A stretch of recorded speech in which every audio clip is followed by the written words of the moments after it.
Alright, give me just a second. I'm going to grab my climbing bag, and that way I have some gear here.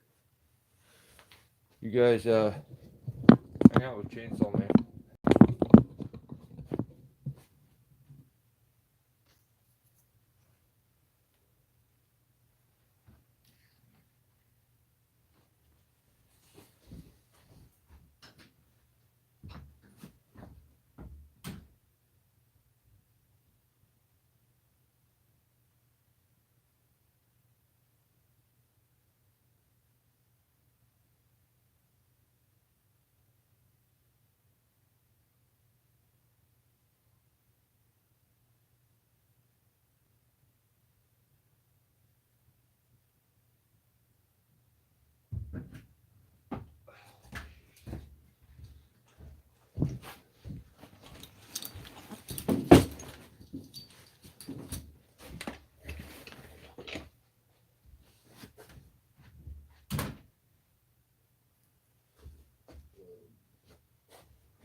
It is so cold out here.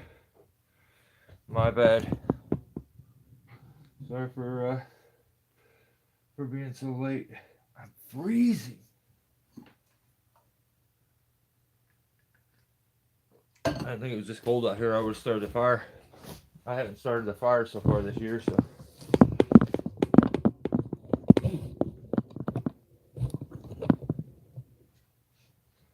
Alright. Well.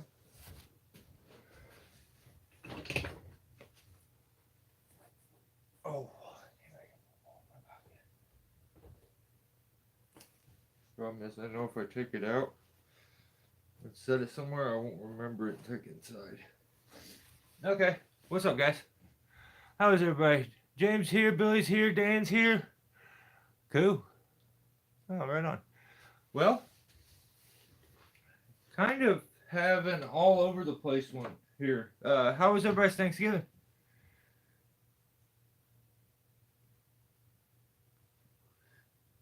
Yeah, it just seems stupid cold, like it's wet outside. So when I went to my truck to get my climb bag, my hands got all wet, and now they're stupid cold. So, oh.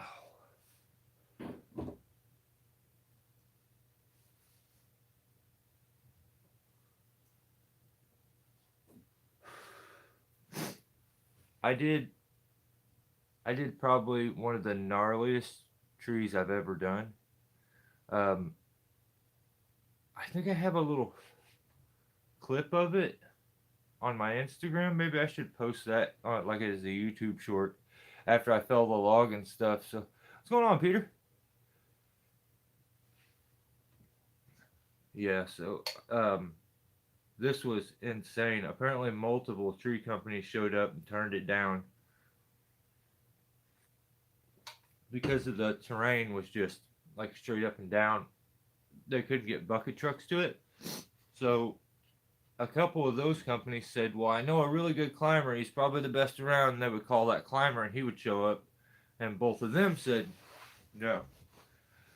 So, yeah, those are the ones I like. But, man, it was rough. It was very, very rough. It was, I'd say, 6 foot across, like DBH on one side. But if you were on the other side, it was like it was on such a stupid grade that it was like a 4 foot difference. So it was gnarly, and it was completely over this house, and there was no room. It was like, so I rigged the whole tree down until I got this massive log left that's still probably 80 foot, and I can't fall it anywhere on the hillside, like anywhere, because the trees are too small, and it will literally, if it rolls if it gets 2 rolls, it's going through the home. And if it moves at all and rolls at all, it's only going to pick up speed. And the trees were premature. Like they were all too small to trust that they would stop a rolling log. Then I started to think, well, I could put double drift line, one towards the tip, one towards the base. So when I fall it onto the hill, the log doesn't start to roll. It keeps a hold of it there and there. And I'm like, that's not going to work. Well, there's a little ditch where erosion had been coming through and like washing stuff out. That's this ditch. It kind of ran right where I almost needed, away from the house, directly up the hill. So I shortened it just enough to fit it in this ditch. And yeah, you guys, that's gonna be a fun one. That's gonna be a really, really fun one. So I have one finished for you guys, but it just takes so long for me to export from my editor to my phone that I haven't had a chance to do that yet. It'll literally take, I don't know, 3 hours sometimes. So, and my phone just has to be useless for them. So, yeah, man, what's up?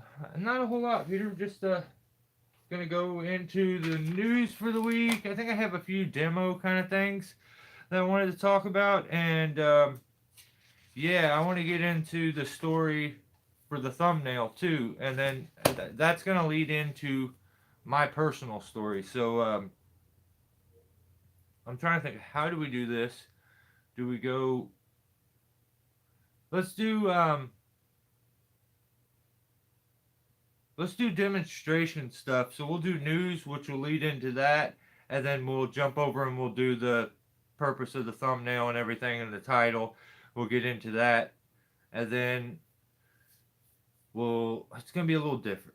You know, the holidays are here. You're supposed to be nice, so I'm gonna try to just pull the troll in myself back just a little, not a whole lot, but a little.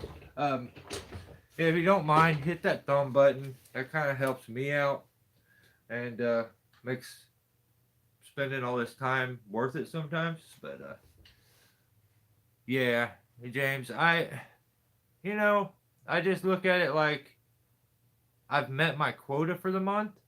I've rode enough tickets. I can just like park in a little pull off area and pretend like I'm clocking people, you know. The sheriff has to have a break every once in a while, so I don't want to.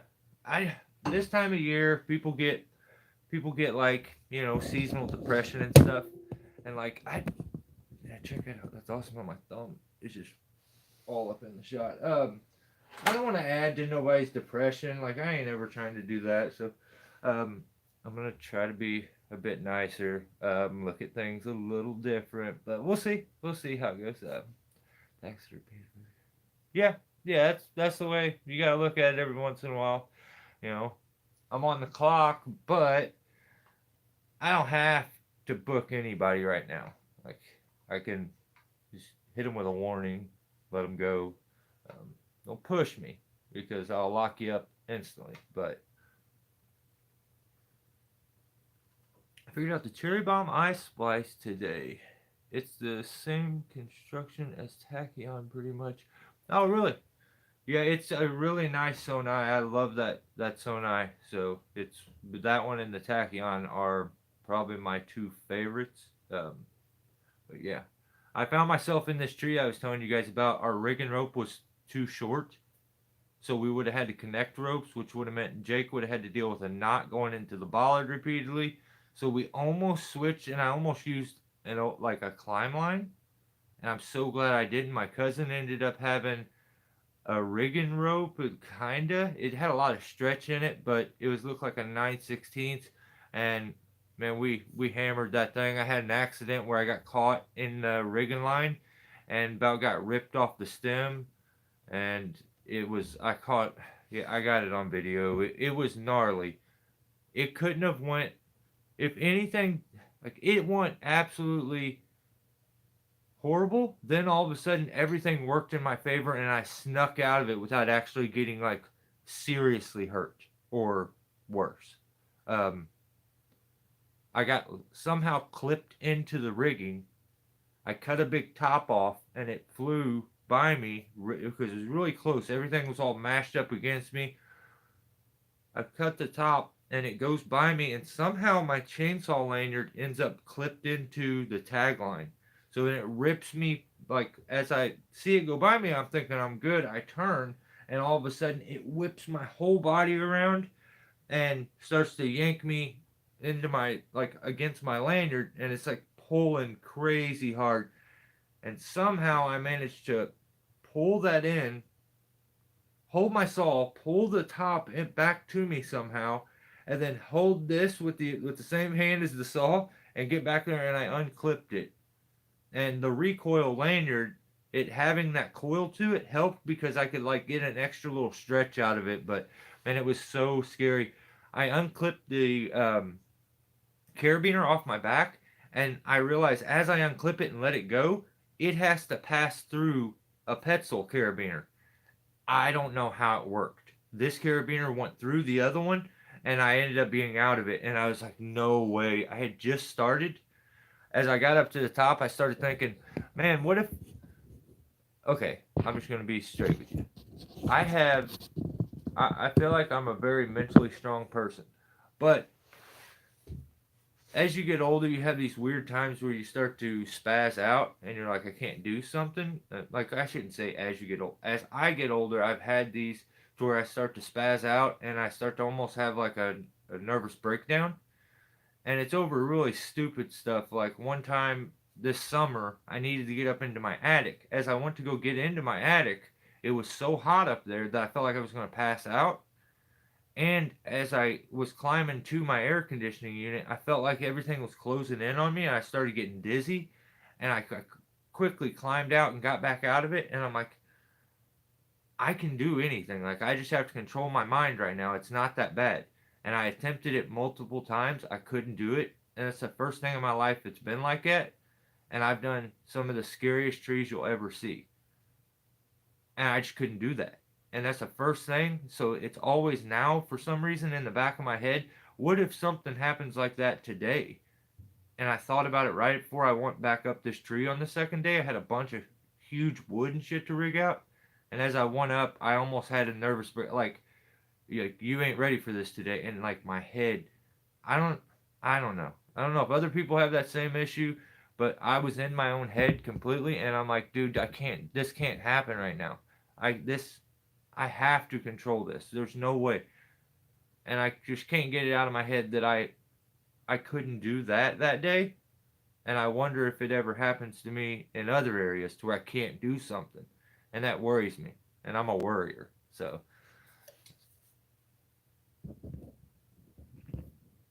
do it right, do it twice. Yeah, right on.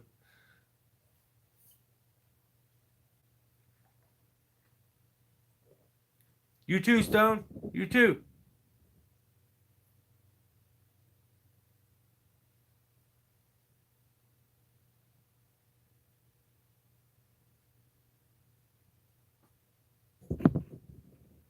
Oh, let's go. What's up, Ground Pounder?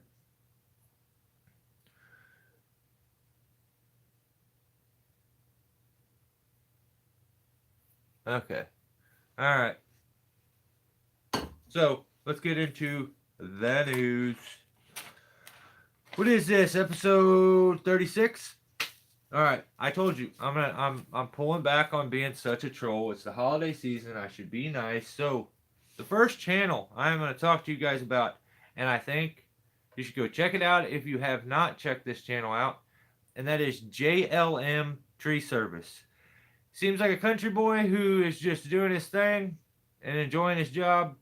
Um, yeah, that's it. That's it. Check out JLM Tree Service. He puts out regular content and seems to keep it on a schedule. So, if you have the time and you like tree work and you kind of like the country aspect of it, check him out for sure. I'm trying to be a nice guy these days, but we'll see. Uh, I'm trying not to get behind on comments at the same time. Okay. All right. I know I should get a fire started, but I need to check everything before I just go lighting a fire up into it. That's I hate to make a mistake. Justin's Nugget. Did I read that right? Yeah. Yeah. What's up, brother? Um. So Yeah, check his channel out. Next channel is Veterans Tree Service.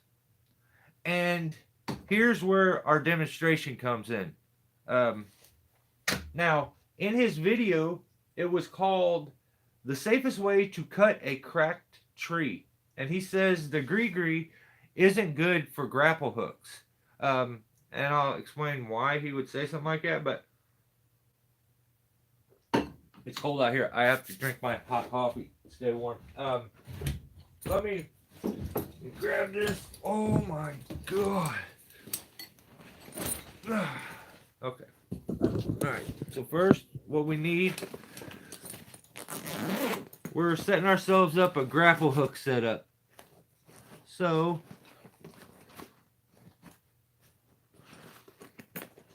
we don't need nothing in that one. It's going to be over here.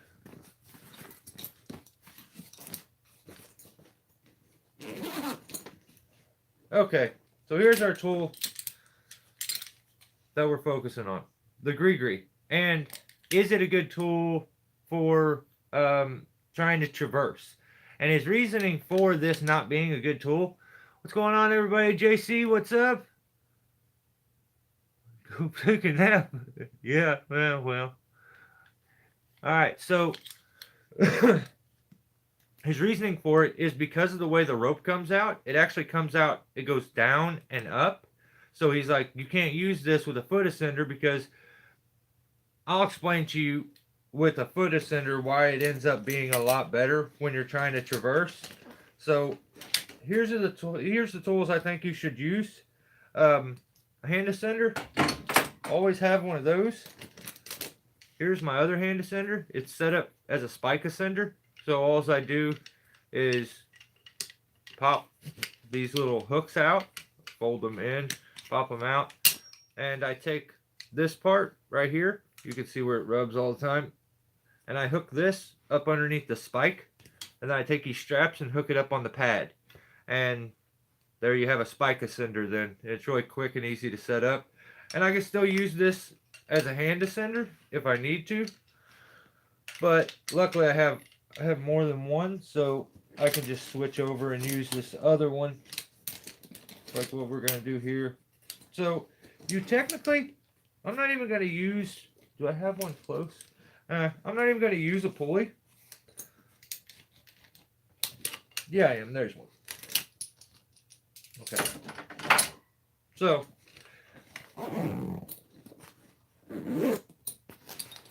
oh, jeez. First, I'll also set, I should probably set like, here, we have the Rope Runner Pro 2. And I'll explain to you why a foot ascender ends up making trying to traverse so much easier.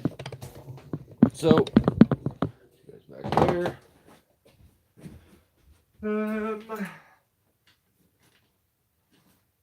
And set up a rope.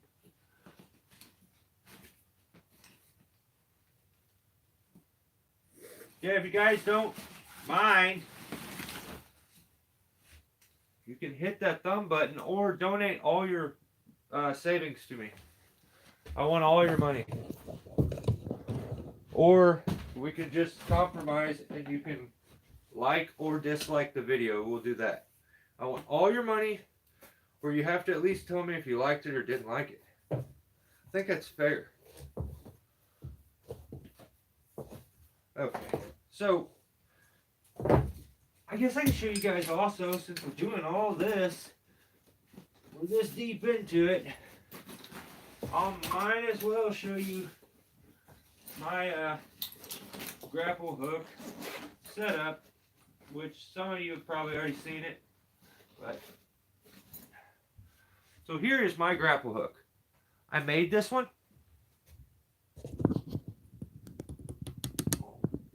Okay, so I made this one.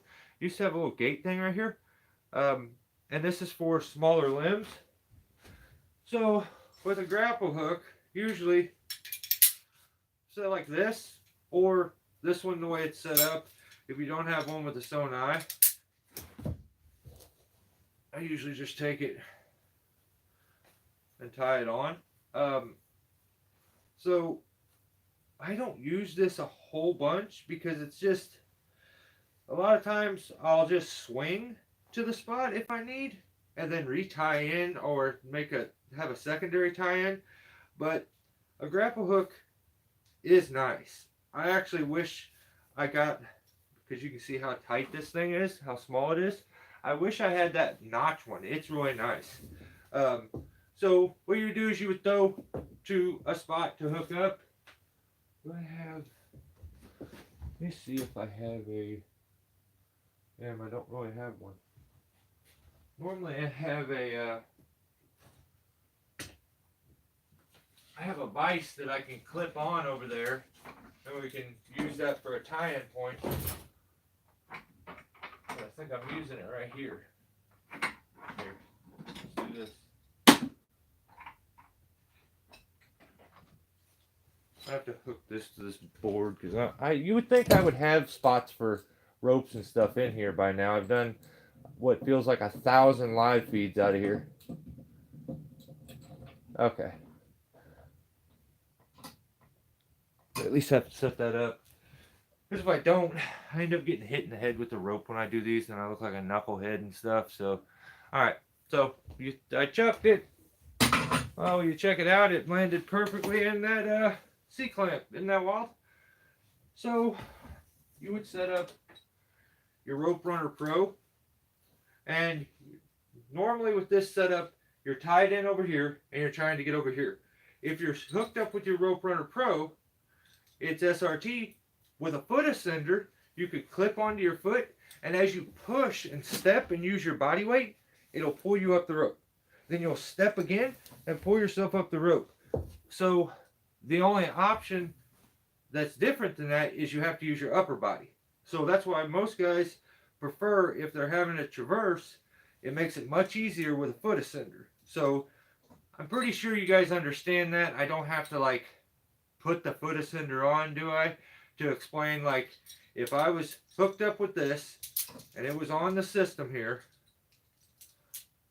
you probably don't even have to use like a tether to trim the slack. You can use your hand even. You would just tighten this up onto your foot with your foot ascender, clip it into the rope, and then lift your leg and step and pull yourself into that system.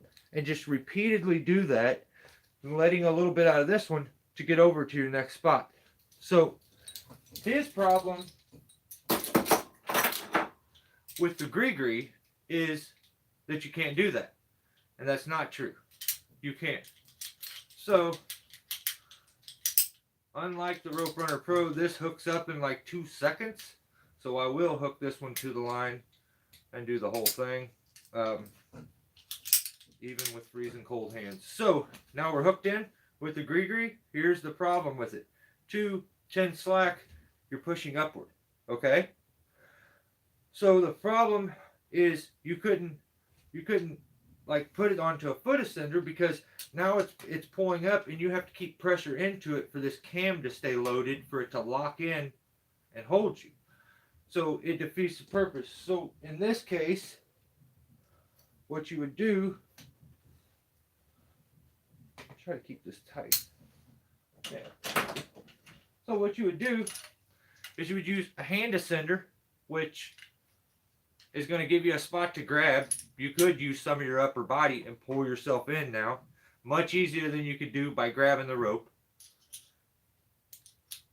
And you could just use a carabiner, but if you got a micro pulley, it's even better. So you could hook it on the hand ascender down here, but I hook it up here because the further up, the more stride you get, the more length you get on each stride. So what you would do is take the exiting end of this rope, hook the micro pulley on, pull it up, and hook it onto the carabiner. So now you have a way to hook a foot ascender up onto this now, as I'm hooked in here, and I don't have to use my hands. I could just use a foot ascender, and it's got a 3-to-1 advantage into this hand ascender that brings the whole system up. So the way it looks kind of hard for you to see from that. If I move it up some, you'll see it better. There. So there's the hand descender. You have this end. So you have a 3-to-1 going from the gree to the micro pulley. And what you do is you'll pull in, and that's how you tin your slack up this thing. The way you use this as a rope walking setup, you just put a foot loop here, and you sit, stand, and pull your slack out with one hand. With the gree, I can one hand rope walk all the way up. So it's nice because you can also, if you have like a bad knee or a bad hip or something, one side's better than the other, you could put the foot loop on that side and stand set with that one leg the whole time. So it's actually pretty nice. But with this setup, if you're able to pull down, you're then able to put a foot ascender on, and you would step into it, and it would do exactly what your hands are doing. But at one point, you would have to take your hand and push that up, and then do it again, and then push that up. You could reach up, grab this, and step at the same time. You know, you have multiple options. So the gree is able to be used in this setup.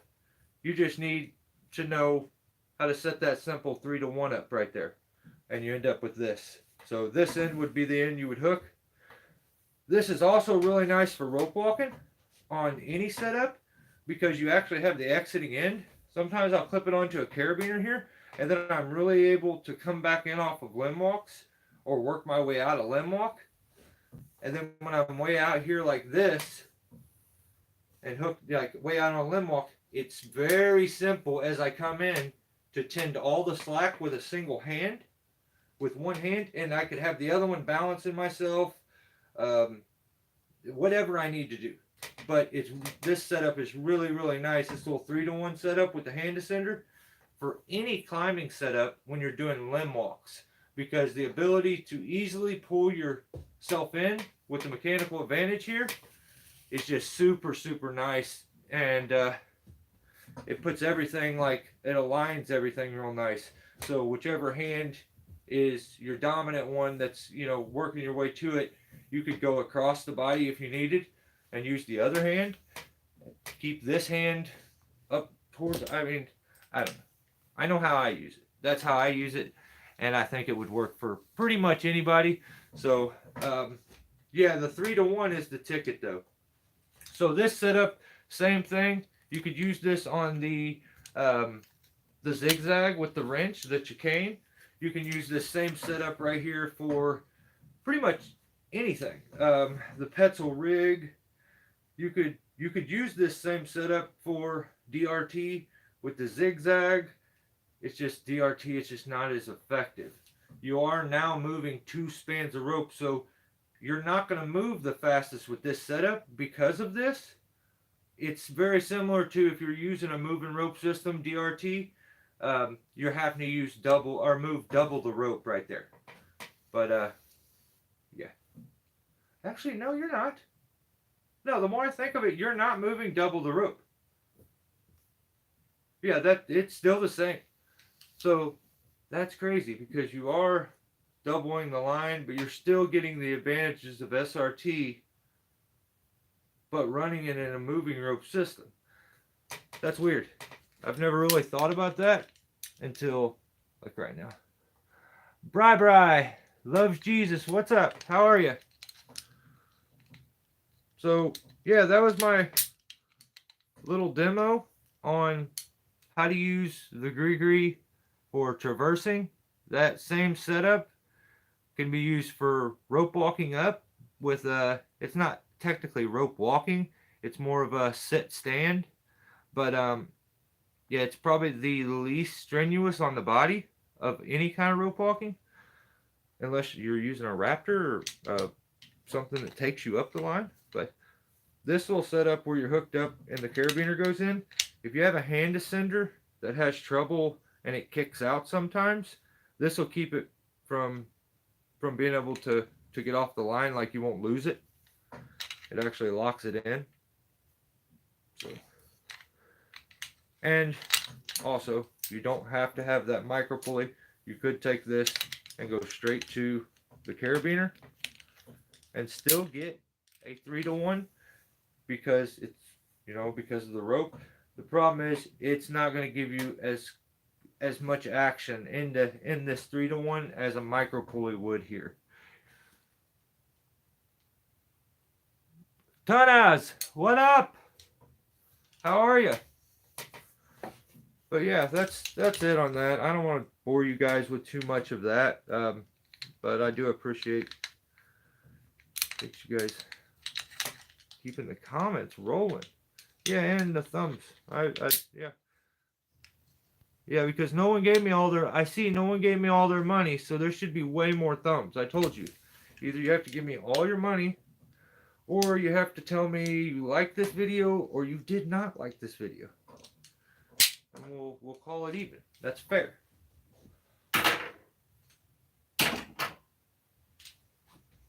Over here the lighting's crappy. I get blown out. Yeah, ground pounder.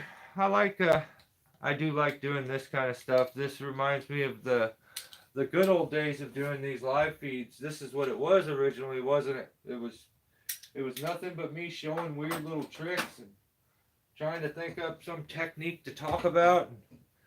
It definitely has changed. Now I just get on here and act goofy. So you gotta be getting some money from that turtle guy, Mike. Yeah, one of the two. Like he's funny, dude. Like he's wild. We're gonna have to talk about yeah, we'll get into some. Let's do the rest of the news real quick, and let's do Turtle Man, and then I want to get into talking about the title of this whole thing, which is robbing a tree climber, and I've had it done to me. I've been robbed, and this is a story of a guy being robbed of nearly, like, there's millions of dollars that were robbed.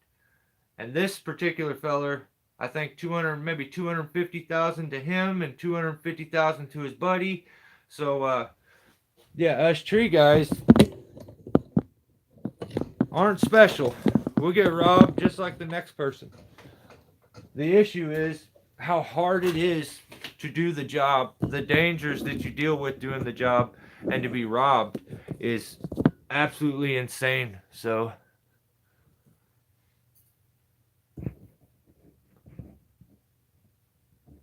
yeah, Billy must have got him quick. I didn't even get a chance to read it. Billy's super fast. I always traverse with my hand ascender with bolted the pulley.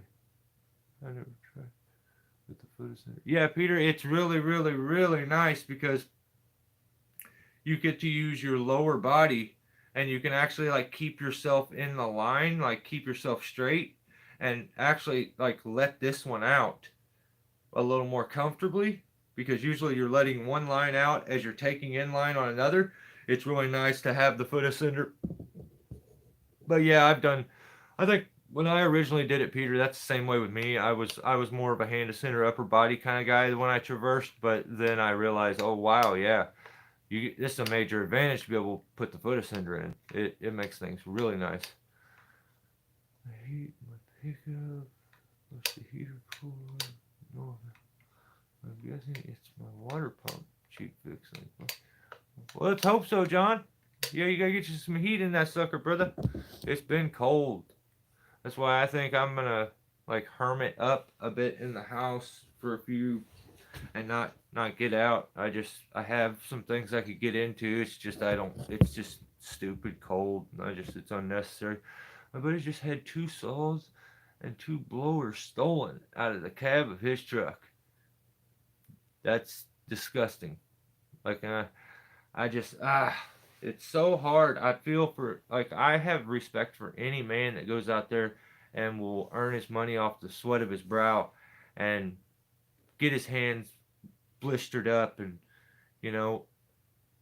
but every time some of these people see a guy like that that's willing to do that, they look at you like an opportunity. They're like, I could befriend that hardworking individual which they're rare these days. They're very, very, very rare. If I can befriend him and get him to do what I want, I can make a lot of money off that guy. And that's where you end up getting robbed in the tree industry by some yahoo that isn't willing to do a pinch of what he's going to want you to do. And then he's just deep down, he's a scumbag that's at all times robbing Peter to pay Paul and promising you the world. So.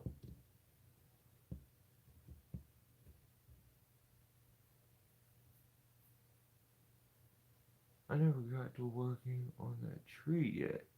We couldn't ascend into the tree because we had trouble rope walking with SRT. Oh, really? What are you using, Ton, as your device to rope walk? Looking the tree. Yeah, let me know what your device is that you're using to rope walk, and maybe I could give you some tips or pointers or something. John, I had the same problem with my pickup. Yeah, I had that same issue with my truck, and I didn't have air conditioner or heat for 2 summers and winters. And then when I took my truck to my brother-in-law, he put some part in my transmission to fix my transmission. When I got my truck back, it had windshield wipers, which I didn't have for over a year, and it had heat and air conditioning. So I didn't know what to do. It changed my life. What? Check it out. Cool guys and girls. How are you doing? Doing all right. How are you? Okay, check the heater course. There will be a man. That's what I'm saying.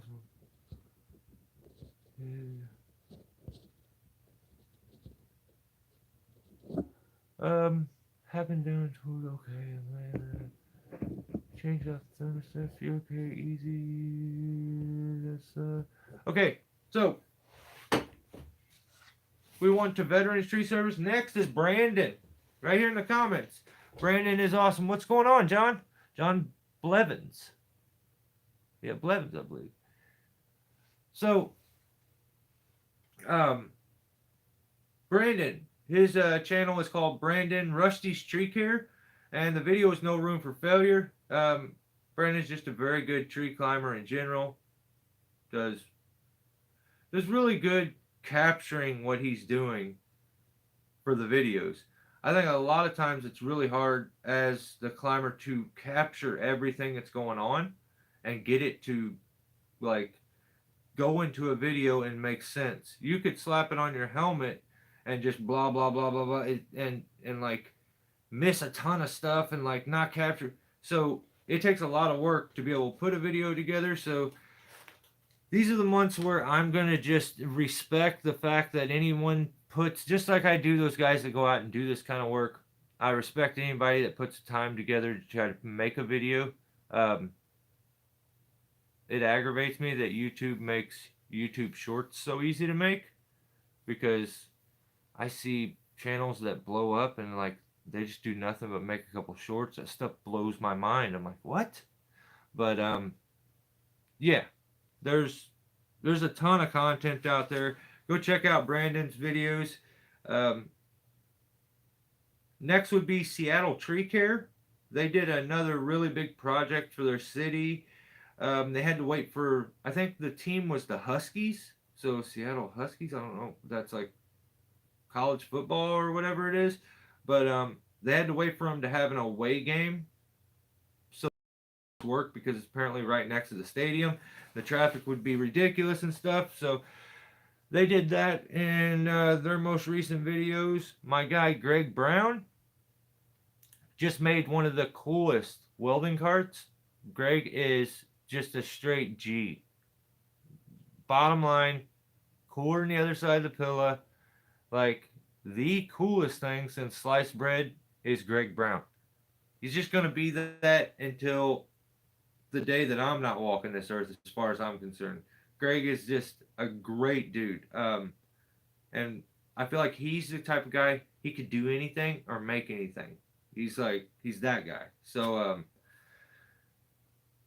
let's do let's do this. Yeah, trees is the next one, and that's where the whole title and everything for this video is going to come in. I'm actually thinking about reading my website. Yeah, yeah, brother, I'm always down. I'll support. So yeah, trees. That's where the title of this video comes from. I'm gonna give you his story, and then I will give you mine. And like, I feel like I related to this guy the second I seen him. I've always have felt like an outcast, even with whatever it is I do. I'm very, very, very confident in what I do, but I still feel like an outcast. I still don't want like the like the attention and stuff, but I don't know. Like, this guy puts out a couple videos this week, and one of them just totally struck me to the core a bit. Um, First video was Hot Bush from back in the day. Apparently, he was shipping off his bucket truck or maybe selling it or something, and when he cracked open one of the storage boxes, there was an old case of Bush beer from like back in summers or something like that, and apparently he shipped it off with the truck, and the guy said they were going to drink it. So we'll see how they do. But Owen is the guy's name. That is the Yeah Tree guys. I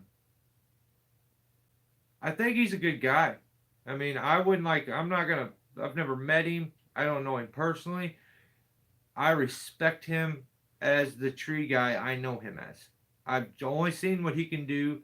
I only see the hustle that he has in him, and I've never seen him be disrespectful when it's not necessary. He does stick out like a sore thumb, but that's not always a bad thing. So Owen's the type of guy to walk around with a t-shirt with his arms ripped off of it, the sides are ripped out of it. So it's sleeveless, it's sideless. It's basically like the old NWO flip over shirts. And then he's wearing like short shorts that are jeans cut off. And then he's wearing knee high loggers. And I seen him walking out of the gas station in my town. I didn't get a chance to talk to him. We had just had a tornado. I was busy. I seen him at the last second and was like, "No, I should go turn around. Dude, maybe I'll catch him before he gets out." I think they rolled right out of town. They weren't here for long, but yeah, I seen him walking across the parking lot, and definitely sticks out. But he's a cool guy. So here's what happened. I'm going to give you cliff notes, and I would suggest you go check out his video. I think these videos are called Tree Apocalypse. And Owen and a lot of people were done very, very dirty in the tree industry from one guy. And this guy's name is Justin Hartman. Justin seems to be a complete scumbag that takes advantage of everything, whether it be the government, a pandemic that we're going through, every human he comes across. But I just don't know how, as a human, as a man, you can have any respect for yourself at the end of the day when you know what you're doing to people. And I've had this done to me, so it doesn't surprise me that this guy could do this and could go and be this disgusting and hurt so many families and not have it affect him, not in the slightest. So I don't know timelines, but apparently this Justin Hartman owes about $500,000 to Owen and his buddy. I think Owen and his buddy may either be partners or they each have their own thing and they're just really good friends. They became really good friends after meeting this Justin Hartman guy and being screwed over by him. That gives you something to relate on, so they become friends over this. So what happened is the pandemic hits and the government starts to offer what's called PPP loans. And this is 2020. He just the this Justin Hartman apparently takes advantage of these PPP loans that the government is handing out. And he uses these loans to obtain multiple grapple hook trucks. Now, he had one that was called like Megatron or the Megalodon or something like that. He could control this whole truck from outside. The outriggers start the truck, turn the truck off. It ran a mechanized arm, grapple hook, and this like blew the minds of people. That he had the news would have he'd be all over the news. He was just all over Facebook. Guys like Owen and his buddy see this kind of stuff going on. They keep up with the industry. They love what they do, and they start to see, wow, look at how they're doing things over here. So when at one point something happens and they run into Justin, Justin starts to offer, come out and do my training. And the reason they knew that is because Owen's friend, his buddy here, who also got screwed over, one day received a phone call during this whole situation, and he was asked, "Hey, do you want to come out and make a bunch of money doing storm work?" from Justin.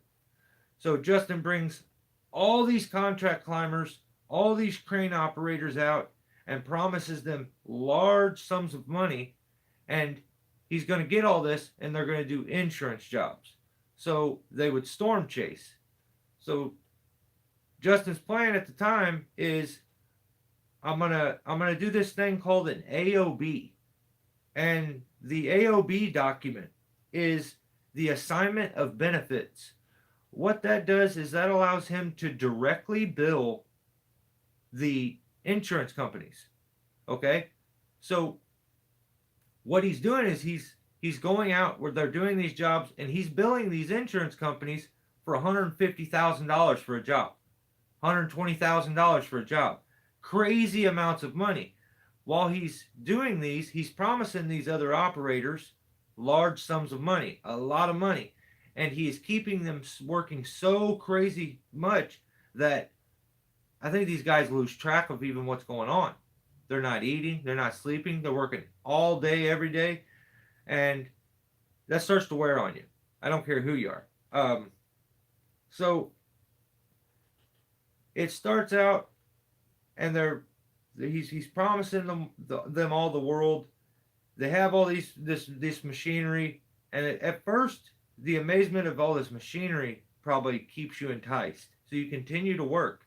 You continue to believe that this guy who is so famous, that he's on the news all the time, everyone's talking about him. He's the only guy that knows everything about these big, massive mechanized vehicles, and this is the future of the tree industry. And so, I get it. You don't want to be left in the dust. You're like, well, I want to be at the lead. I want to do all this new stuff. So Owen and his buddy believe all these promises. The issue is that you can bill an insurance company whatever it is that you want. That's not technically illegal. But the problem is, sometimes they're going to decline payment, and they're not going to pay your amount. So then what happens? So this guy Justin is billing these insurance companies for insane amounts of money for these storm jobs. Owen and his buddy are literally amazed, I think. That's the way I took it from their video. They're amazed at, wow, this is crazy. You can charge them that much money for this. But I don't know nothing about this. You're the big wig. I'm just doing what you say. Go. Let's make this money. So I believe, even though he was trying to keep the businesses rolling along, I think he spread himself way too thin. He tried to get too many contractors, too many guys out working, to the point that he would have jobs and he would chase other ones and stop those. I don't know if it's because he had already invoiced the insurance, and he comes off seeming like he's got maybe a drug problem right there. Then he starts to accuse the guys of, stop acting like you're drunk. Stop showing up to work and acting like you're drunk. And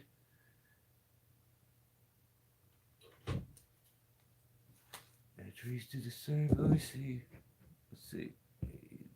not a chance. I always get paid by customers and they deal with the insurance. Yeah, trees do the same thing. Oh, I believe that you should be able to bill an insurance company more. Like, I don't know what their deal is, how that works. I don't really know.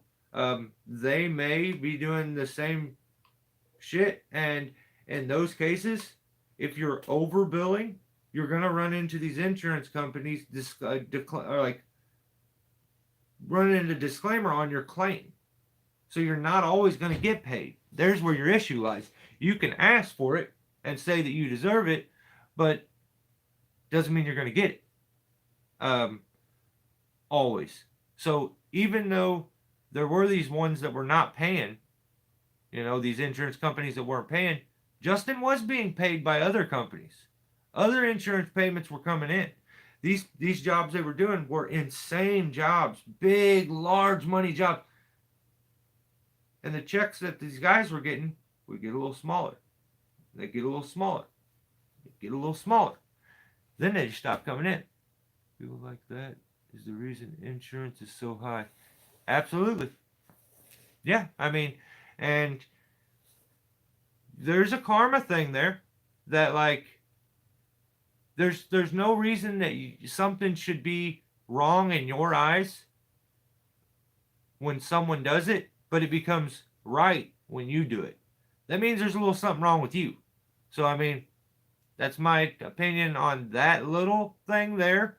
I think I probably feel the same as Ground Pounder on this situation. If you're trying to abuse something and take advantage of it, you definitely can't then turn around and complain about someone else taking advantage of it or how they did. So that's very hypocritical, but that's, not for me to say. That's my opinion though. So apparently this guy, he traveled around the country, this Justin guy.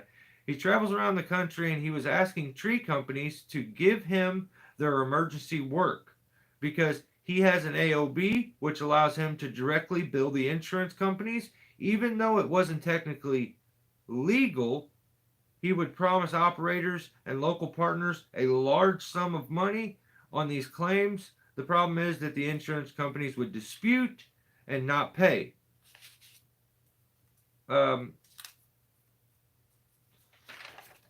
Also, if they did get paid, he wouldn't pay the operators and partners. He would give them small amounts at best. And he eventually racked up millions in debt with these people. So,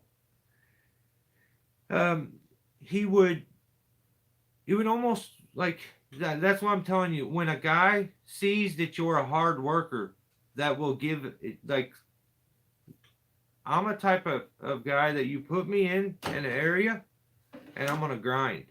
I'm not going to think about wanting to eat. I'm not going to think about needing something. I'm going to do what I'm supposed to do, and I'm going to have blinders on until that's done. So when he seen this, what he did is he just took guys like Owen and would take them from tree to tree to tree to tree to tree to tree until they were like nodding out. Then he started accusing them, you're drinking. Don't come to work drunk. And that would go on for a long, long time. And he's like, dude, I need to sleep. The other problem with Justin is apparently Justin didn't eat. So very, very focused on money and more. Not eating, not sleeping. He's throwing up a lot of red flags right there. But he's promising you the world. So Owen believes it. He's getting on planes. He's taking private planes and stuff. Like, this guy is the man. And you can see that he's the man. Like, everyone treats him like he's the man. So it's like, I wanna hang with this guy. I believe him. Like, I want everything that he has. So Justin is in the pen now? Hiding. So, turns out Mr. Justin, what was his last name? Hartman? Yeah, Justin Hartman was twacked out of his minds on amphetamines. So, very easy to not sleep. Very easy not to eat. And you're just going, grinding, and you know the debt that you're acquiring, but you're continuously robbing Peter to pay Paul and this and that. Well, when you're doing these insurance things, it's technically insurance fraud. And if they can figure it out, which it becomes very hard probably to figure this out for the insurance companies, did you properly bid this, or are you trying to commit insurance fraud on us and get money out of us? They could probably show this if they was to send a couple other legitimate tree companies in, have them bid them, and then do a comparison with your bid and theirs, and they could accuse you of this, I guess. I don't know how all that stuff works. I stay away from all that. I don't like that stuff. Um, so these jobs, let's see. J Kid, these jobs. Yeah, trees, bids, are disaster response jobs where the crew had traveled long distance. The billing was from insurance companies' own playbooks. No immoral rates. Not immoral rates.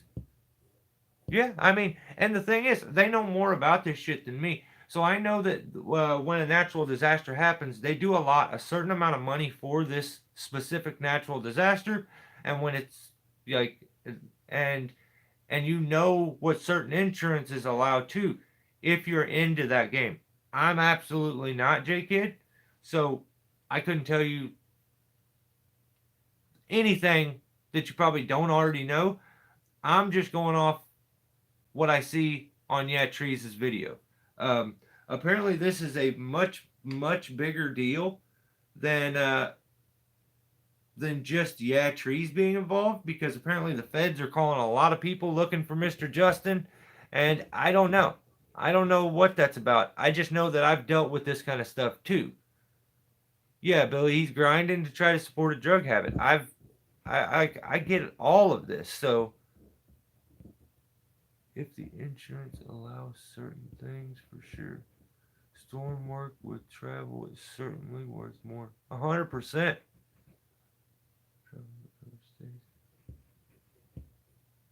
Yeah, long distance with heavy equipment, for sure. Yeah, and you see Owen, like I have mad respect for Owen. His mechanic ability is something that I am very jealous of. He seems like he could probably fix anything.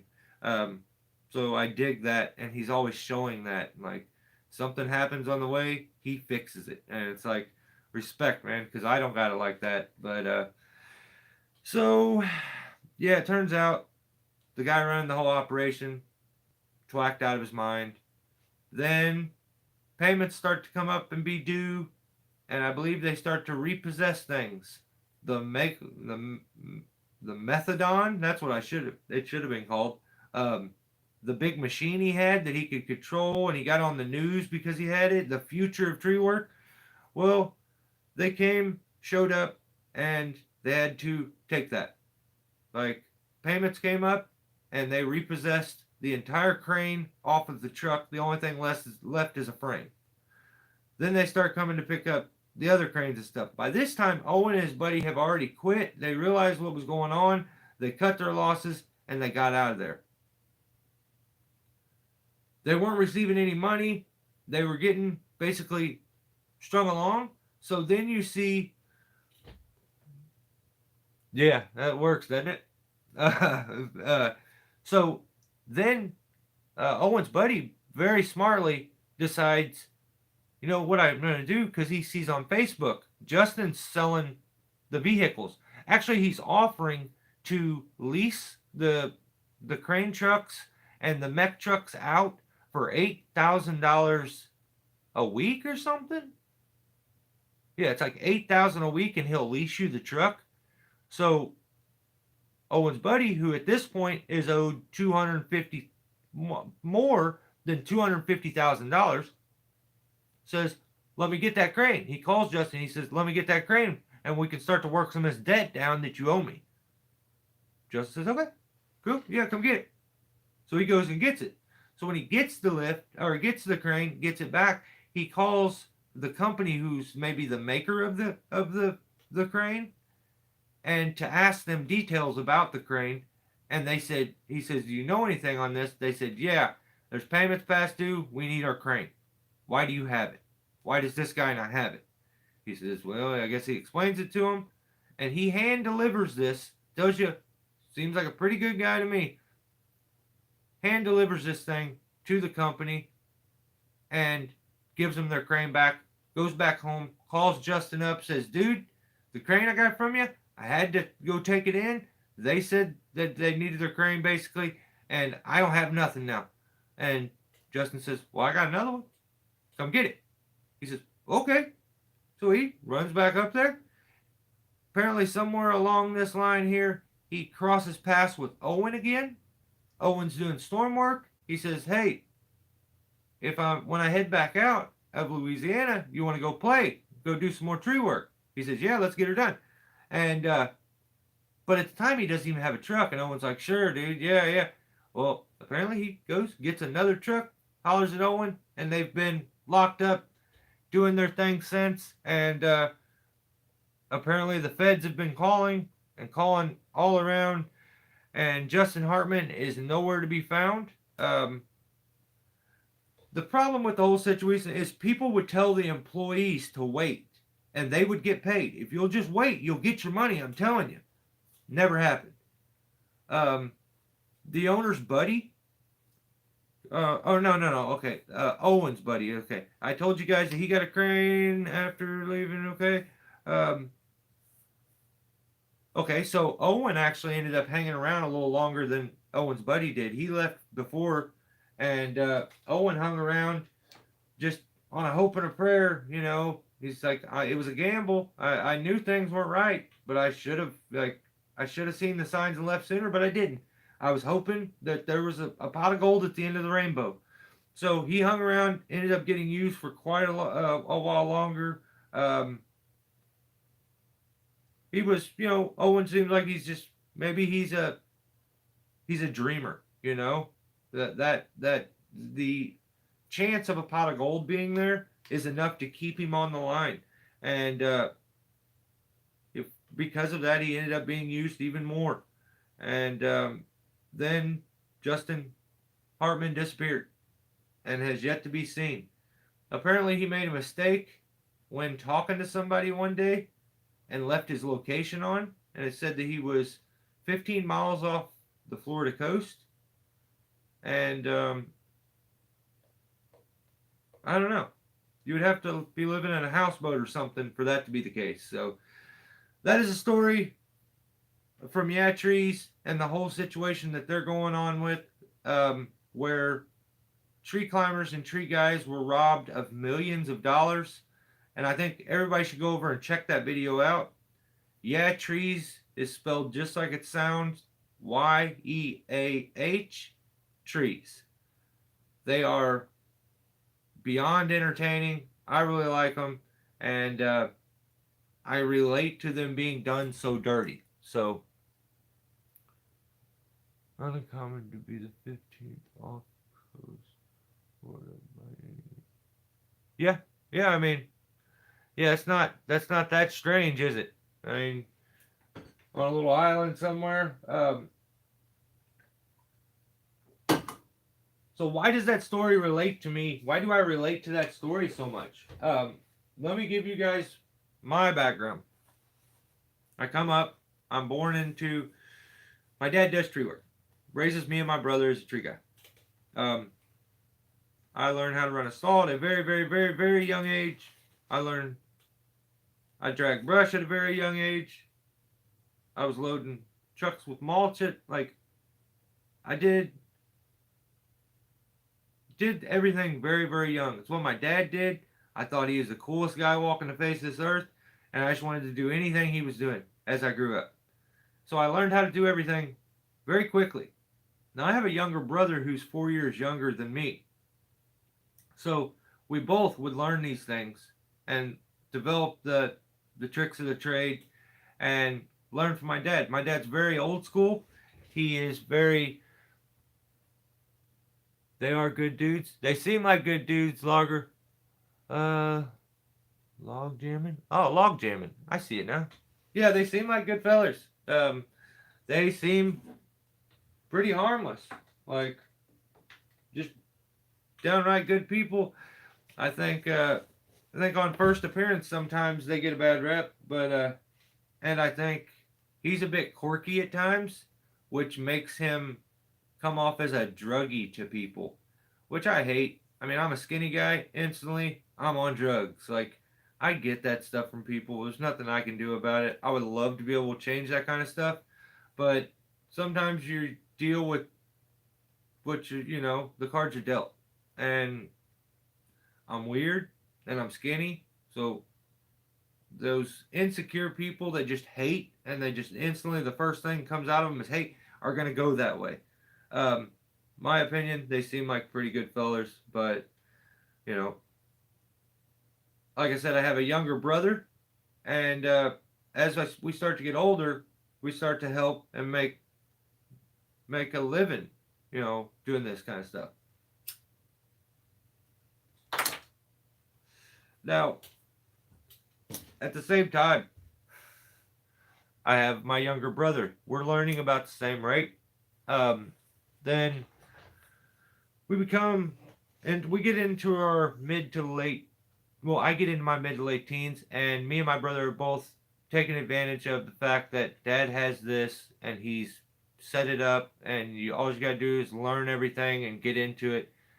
And so, after a while, my younger brother gets into some trouble, and my dad feels like he needs an opportunity to make the most money and decides that my brother is going to be his partner and I could work with him, but not as a partner. So that's where the money thing kind of, anytime you involve money in this kind of work, I'm disgusted with it. Like, I'm burnt. I've seen the weirdest shit happen. Like, and at the time, like, I'm not living the cleanest life, so I can't say someone else wasn't being a good human or an honest person because I probably wasn't being that great at that time either. So it starts to bug me.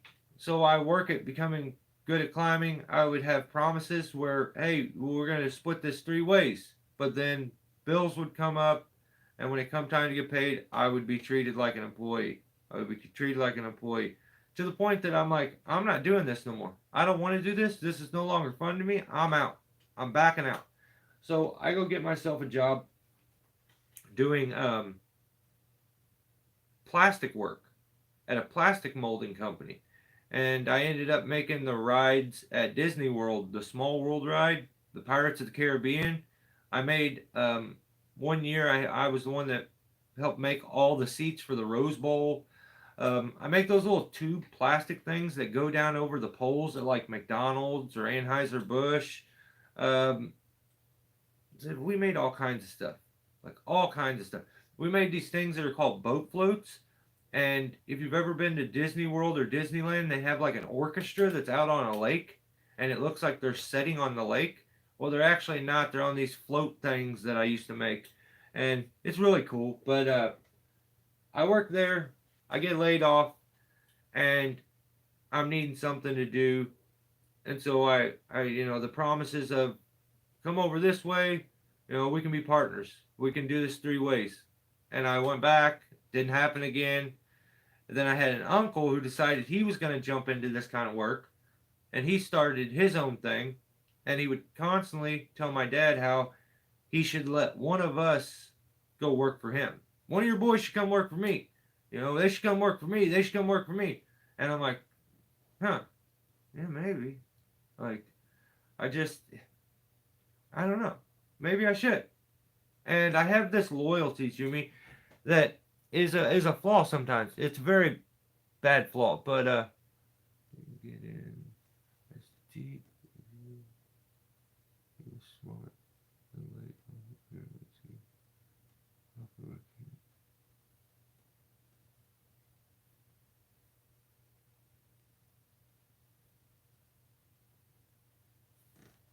Really, that's crazy. Um, so I decide I'm gonna go work for my uncle. I'll go to work for him. So what was really nice at that time is I learned about Facebook. I learned about YouTube. I learned that there's more to tree climbing than spikes, saddle, a rope, and a clip. Because that's all tree climbing was to me before that. I knew how to rake things out of natural crotches. That was about it though. Um, so I'm like, I'm gonna I'm gonna I'm gonna get as good as I can. So as I'm working with my uncle, I get myself clean. I had went through rehab for multiple years. I think I had like 3 to 4 years in rehab. Tens of thousands of dollars went into it, and like so much time that like I was committed for the first time in my life. I was absolutely committed to staying that way and never going back. So I go to work for my uncle, and like one of the first days, he like knows my issue and knows my problem, and I was talking about how bad I was hurting and sore because I questioned if I could ever even do this kind of work. I knew I could do it when I had a bunch of pain pills to take, but if I didn't have them, could I do this? And I just questioned. I don't know if I can. I really don't because I know I'm good when I have those, but they knock the nerve off. They make me limber. They make me energetic. They were everything to me. They were everything. I worked every day just to pay that habit. And so they were my world at that point. And it just I didn't know what I could do when I wasn't on them. I questioned everything. So I realized I can do this. Then one day he pulls a bottle of pain pills out of his pocket. I could tell you what kind of pain pills. I'm not even doing that. That's ridiculous to be specific. But let's just say they were narcos. And he pulls a bottle out, shakes them at me, says, "Take you as many as you want. You won't be sore." And he walks off. And he goes into this house to go give an estimate. And I start sweating. My skin starts to crawl. I am looking at that bottle and I'm like, my wife wouldn't know. No one would know. I'm at work right now. I could do this. Not a soul would know. I could keep this a secret. This is the perfect opportunity. If I wanted, like, I was justifying it so bad in my mind. I literally jumped out of the truck, flopped the tailgate down, and sat on the tailgate. From that day forward, I told him I'm not riding with you no more. I don't want to ride with you. I need my own vehicle. I'll drive my own truck. That ended up switching. He made me drive his truck, which I don't like, and we went on. We got to a long time where we had built some rapport with each other. We were kicking ass. We were doing a lot, and he tells me, it's about this time of the year. And he tells me, "Man, I need to talk to you this evening. I don't know what I'm going to do." And we had been really, really, really productive. Things were going really, really, really good. And he says, "I need to talk to you." So I'm like, wonder what he wants. Does anyone here have experience cleaning acres of land? Have it that big?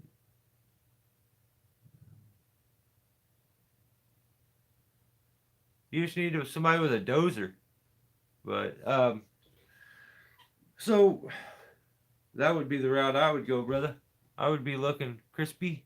Um, so he comes to me and tells me that, "Hey man, I'm having troubles with money. I'm not gonna have.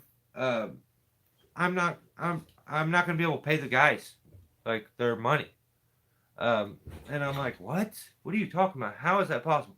Well, a bunch of these big checks are post dated or won't go through until this time or that time. And I'm like, "What?" He comes up with this big, huge, long story. And I'm like, "What is up with this? This is crazy. Why is he doing this?" But my instinct is to believe him. I give everyone the benefit of the doubt, and you can screw me over once at least, and then and then I'm good with you. But I'm like, okay, why would he lie? I was like, I said, "Dude, you can't do that. They work hard for their money. It's Christmas time." He says, "Well, somebody has to take a cut," and he just like, I feel like when I think back on it and I tell this story, I know he was playing me. He played me like a fiddle. And my instinct is to say, "Oh, no, no, no, hang on, man. Um, Like, I bought my Christmas gifts already, and like I've saved some money, and we've been doing good. Like, how long do I have to wait? Like, I know I make more than them, so how long do I have to wait? And he says, a little over a month at best. I'm like, damn, that's a long time. I don't know if I can do that. He says, well, what I'll do is I'll try to pay you a little bit, like here and there as we go. And I'm like, he's like, and maybe I can make it quicker. And so he finally sells me on this deal. So over a month goes on, and it gets past a month, and it almost runs into 2 full months before I finally put my foot down and say, dude, you're not paying me. I need some money. I can't do this no more. Then he starts to pay me. I work for him for a year. He doesn't pay me anything on the debt. I tell him, I need my money, man. When am I getting my money?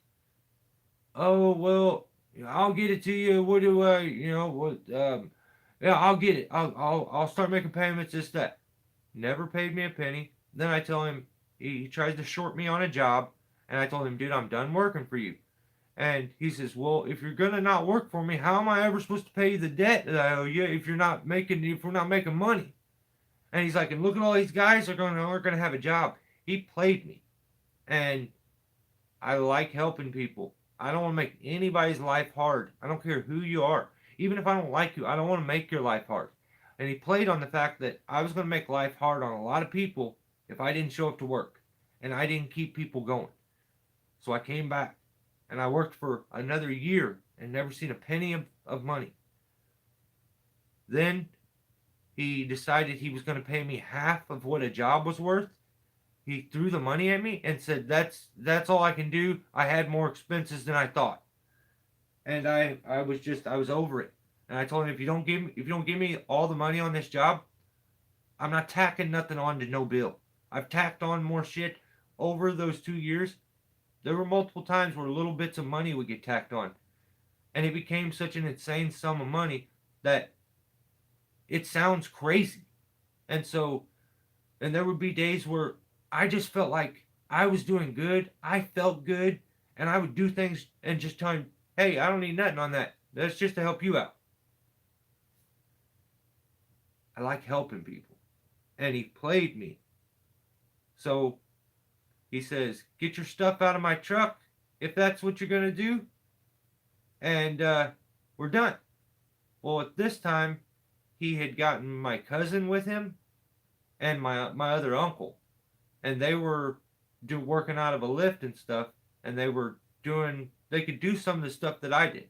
I was always trying to teach people, show them stuff along the way. So I basically taught a lot of people how to do stuff to the point that I became a liability because at any time I was so over the job, I would tell homeowners, hey, don't pay him early. He has a problem with not finishing the jobs. Wait till he's done. I already paid him. Then they would snitch me out and go tell him, hey, your worker told me not to pay you. And I'm like, what's wrong with people? So we would have fights. And I wasn't trying to do nobody dirty. I just wanted things to be done right.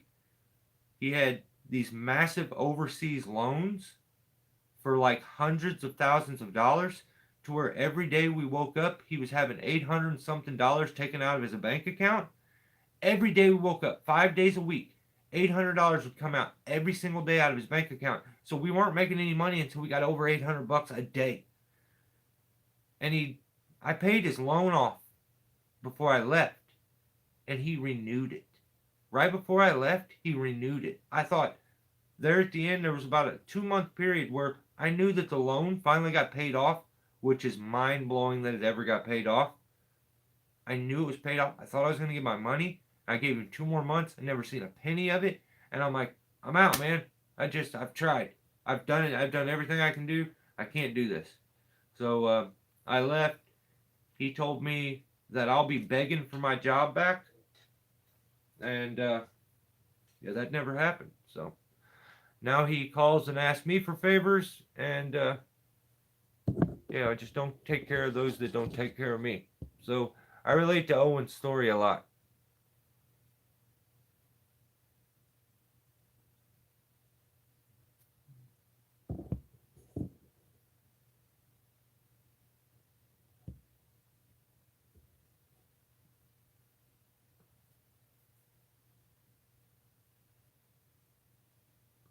I try, Todd. I try. I really do.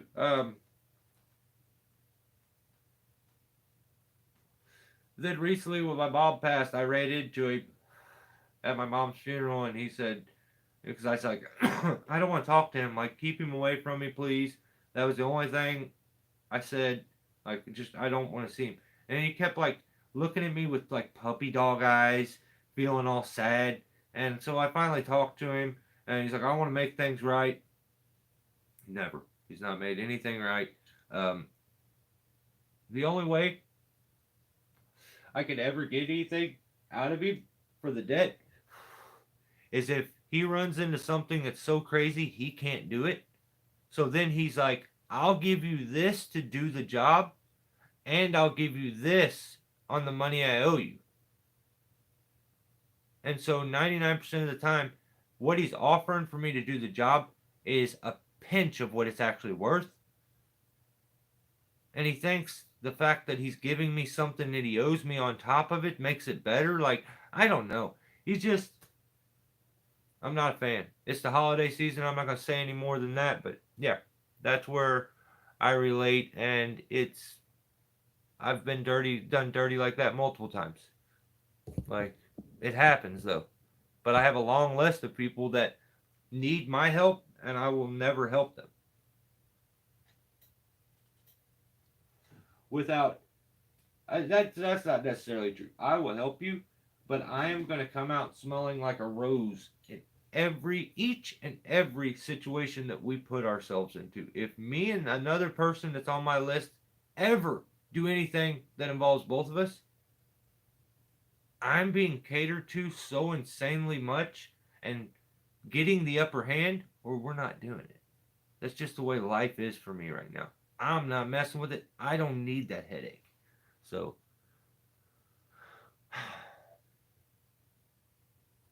does a lot of tree workers not be able to get into tree and rig it out? No, I mean, Ton, I think tree climbing is its own thing. And then tree rigging and piecing a tree out is its own thing on top of it. I think my recommendation is always for a guy to get very skilled and efficient at using a chainsaw on the ground. While he's doing that, learn how to climb some very small trees, gain some confidence, do some repetition, learn some muscle memory, then climb some bigger ones while you're still getting really good on the ground. Maybe fall a couple trees before you head up into a tree, because trying to learn how to climb and rig a tree out is gnarly. But I mean, I guess it can be done. There's a lot of information out there these days on YouTube and stuff, but I wouldn't recommend it. Like, climbing is very difficult, and it's definitely its own thing.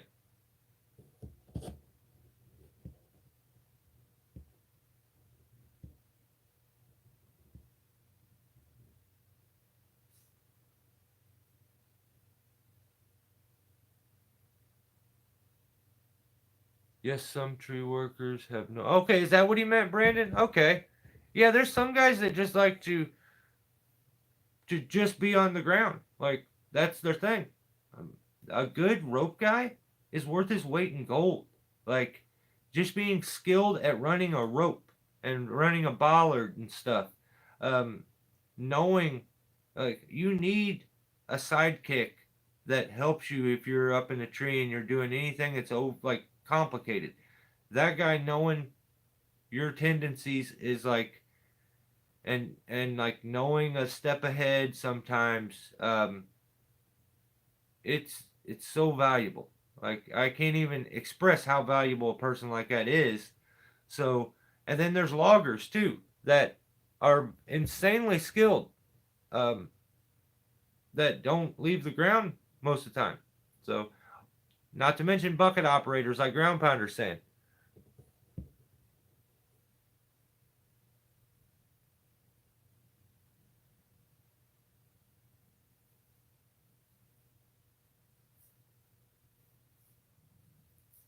Log jamming. Who you asking? Log jamming. I'm the type of guy, I'll just say this. Everything I have, I own. I don't have payments. I don't do payments. I don't have debt. Well, no, no. I gotta take that back.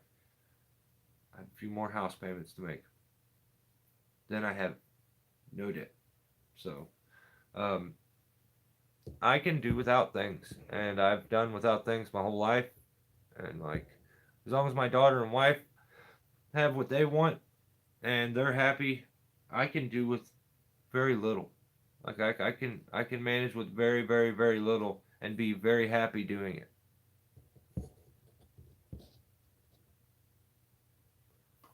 I can't find anyone younger than me that wants to learn. Yeah, yeah, that's a problem, man. Um, it's it's just a different mentality these days. I talk about this in my next video that comes up. I really focus on I talk about how mechanized tree work has become. Now, the tree industry back in the day, like I said, as I was being raised, it was a saddle, spikes, a rope, and a chainsaw. That's it. Maybe a big ladder. That's it. You weren't setting your lines from the ground. You were spiking your way up a tree, tying in with a rope that you tied to yourself, and that was tree work. My dad did some amazing things with that, with just that. Like I've seen it done. So to see it now be so mechanized that no one wants to touch a job unless they have a machine that kind of does it for them is a bit heartbreaking for me. And I love the aspect of doing it that old way. Like I'm the type of guy who would love to have an old vehicle, but with all the modern day comforts. That's something I would love. Now, I love the way things are done from back in the day, but I like the comforts of all the new technology when it comes to climbing and rigging. Now, I don't, maybe one day I have a big machine. Maybe one day I have a big dump bed. Maybe one day I have a lift. I don't know. I can't tell. I'm not a future, teller. I don't know. But I know right now I don't have that stuff. I don't need that stuff. And I focus on the climbing and rigging aspect of it, and that's becoming extremely rare. It is very, very, very rare. And the the, the kids nowadays, they just it's too hard. It's just too hard. If I'm being honest, it's too hard and too risky. Why would they go do a job that they could die at when they can sit at home and get rich off YouTube, you know? I would love to be able to do just YouTube and this pay my bills. I would love that. That's never going to happen. It's never going to happen. So, just got to keep going. Just got to keep going. I feel like I'm going to stay on my path in life. I'm going to make sure along my path, if someone falls in front of me, I won't run them over. I'll try to make anybody's life harder along the way. And eventually, maybe good things happen and my life becomes very easy one day. That would be awesome. But if it doesn't, as long as I got a happy wife and a happy kid, I'm going to be all right. So.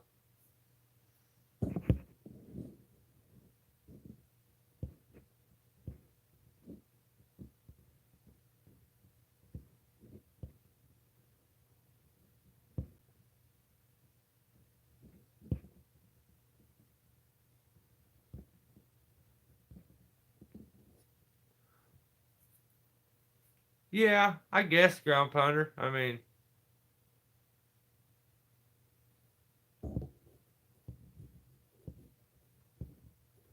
yeah, I guess no matter what, even when I don't buy equipment, I still need to buy gas and oil for the day. Yeah, sometimes you gotta buy a chain. You nick your rope, yeah, you're right.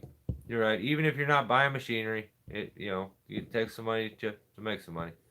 You gotta make sure your rope guy's got a full belly before you put him on the job, that kind of stuff. And the more yeah, you're right. Oh, shit.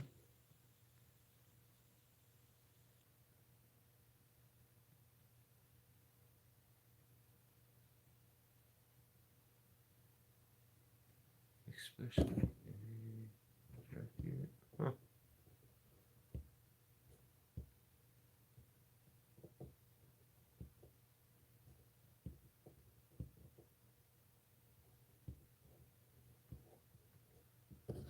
Huh. Shoot, what did it say?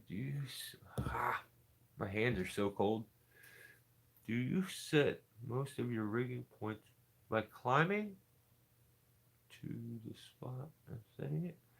Yeah, usually ton. I mean, it depends. Like there are those scenarios where if I'm gonna rig out of this tree over here, but I'm gonna do this tree. Okay, there's a tree over here. But this one's taller, and there's like a fence right here. What I'll do is I'll shoot a rope up into this tree with the throw ball. Then I'll tie a line onto it. I'll pull it up through the tree, get it back down. Then I'll tie a ring onto the end of the line or a pulley onto the end of the line. Put the line in. Now set it up. Then what I end up doing is I pull that up into the air, and you end up having yourself a rigging set up, up into the air. As you pull it up, you have your line set into that ring or pulley, and you just lift it up into that tree, and then now you can rig everything, swing it over, base anchor it. But yeah, I mean most of the time that's what I do is I get up there because it gives me a bit of peace of mind. Most climbs I will, even if I base anchor, I'll go up unless it's so absolutely clear for me. I'll try to go up and maybe do a few things along the way, but I go up and I check my tie-in to make sure I'm good. It just gets it out of my head so that I can continue what I'm doing and not think about it the whole time. Same way with rigging. If I'm up there, I can really look and inspect like this limb to this limb would be the strongest way to set this up, that kind of stuff. So yeah, most of the time. Me too. Me too, Brandon. Jetpack would be sick, wouldn't it?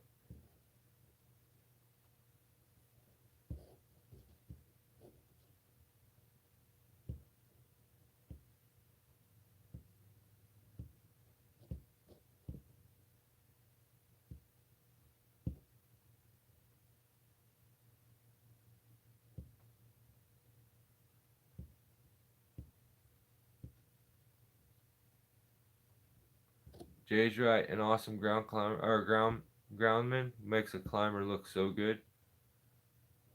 The problem is a shitty climber can make a good ground guy look bad too, though. So like you could hook stuff up really wrong and cut it, and then it gets stuck and it makes your ground guy look bad. When in all actuality, it was you and the way you hooked it up. I'm probably guilty of that many times where I set something up weird and it gets stuck, and I blame it on Jake. So that's where I'm a jerk sometimes.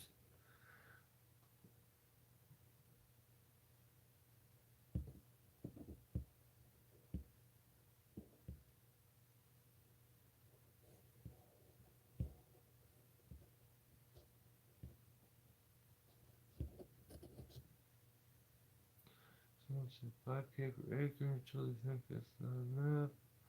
I would just rent a force mulcher on tracks. Yeah, yeah. Chris, if you don't know kind of what they're talking about, you could probably buy yourself a forestry mulcher.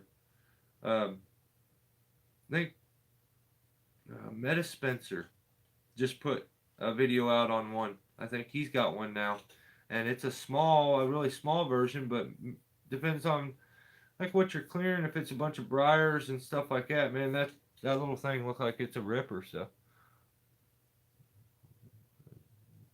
yep, yeah. What did Billy say?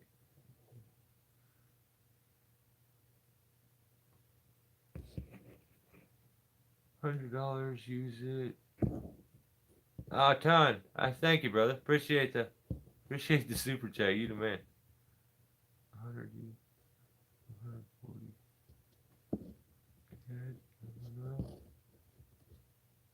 So it would be 5 for them. You need to be 7 for you. Expenses are different. Yep. I know I charge more. Okay, what did Ton say? Thanks for all the tips. I'm such a noob. You're good, brother. And you don't have to. You don't have to give me no super chat. Like, I'm definitely, dude. I'm a reference source. Like, I'm here. I'll tell you anything I got. I'll help you with anything I can.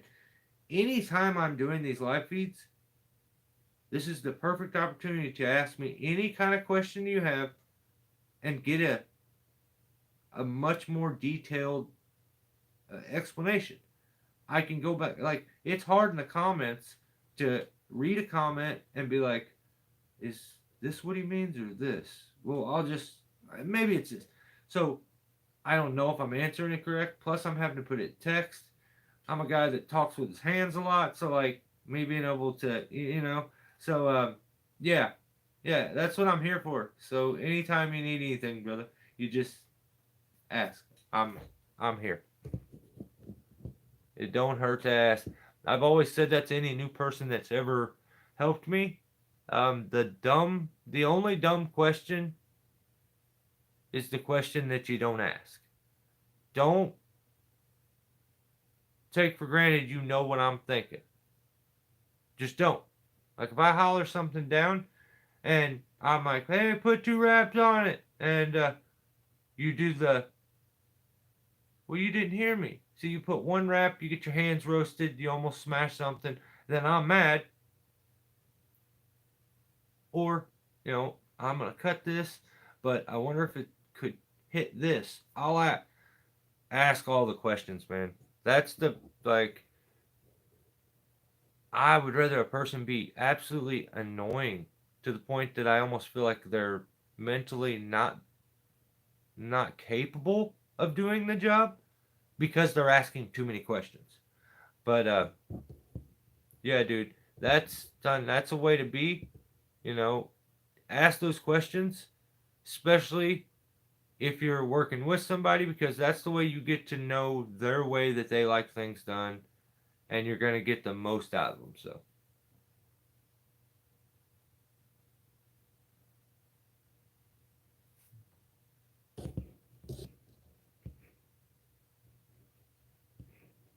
you knew I disagree with it, Ground Pounder? I'm a tight ass, man. I'm a poor guy. What do you, I mean,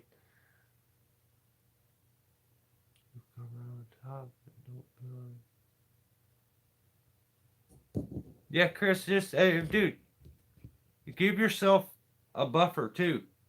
If you think you can finish it in 5 days, bid it for 8. That's just the way you're saving yourself. If at the end you finish it in 4 days, you know what you get to do at that point? You get to walk up and be a hero, where you tell the person, hey, guess what? I thought this was going to happen, but this is what happened. Knock this off that. I mean, you can always do that, but you can never get yourself out of debt. At least my experience, because I'm just not a person that's going to go, hey, I told you this, but it ended up being twice that, so I need more. I've never done that. I don't think I could. I've lost out many times because of underbidding. I've put myself in those messes and I've dealt with it. So try not to put yourself in that mess. Give yourself a cushion.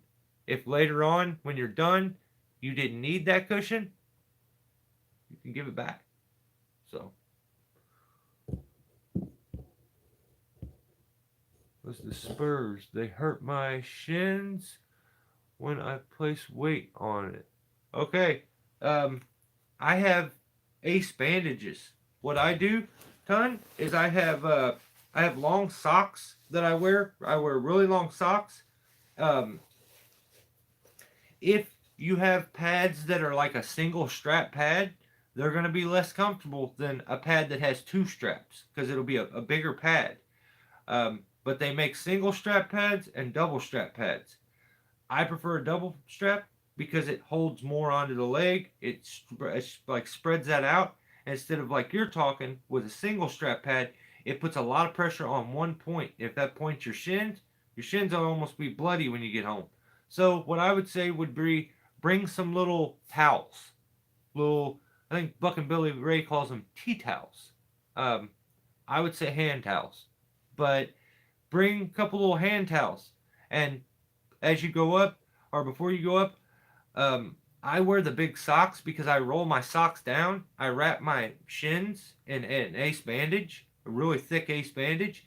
I wrap it up, then I pull my sock over that ace bandage. That way it's not wadding up and moving all over the place. Then I put my pads on. And that's kept me, because I would get like a spot that would wear like a hole in my leg from it. So yeah, try wearing some like tea towels and getting it really, really snug to your leg. And I say another thing is to make sure that the base, the tighter you have the spike on here, the less movement you're going to have up here. So if this isn't tight, it's going to move a lot up here. And you're going to get a super big sore. So make sure these are tight down here. We used to take our strap and go around and wrap around the shank twice, then go over. And that helped, like, make a little bit of a padding where the strap was. But I have shin pads. They make a pad for everything. So yeah, Brandon's right too. And almost all spikes have an adjuster in them where you take the screw out and they extend up. Some people like a short spike. I prefer a longer spike. I want it to come up. If I have it my way, I want the strap to almost go right above my calf. Like right in there, where the calf muscle starts to loop out and it holds to the pad better. So that's where I want connection at. And if you can get it up here, your calf isn't going to allow it to slide down like it would if you're like midway on your calf. Then your leg gets skinnier as it goes down. So it's easier for it to slip. I kind of take that into consideration. What kind of spurs?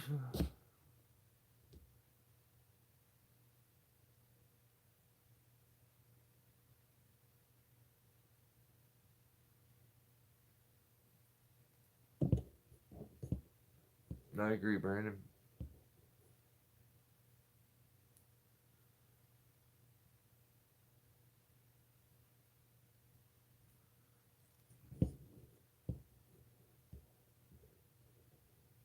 Yeah, ground powder. My instinct was to like no, but you're right. I mean,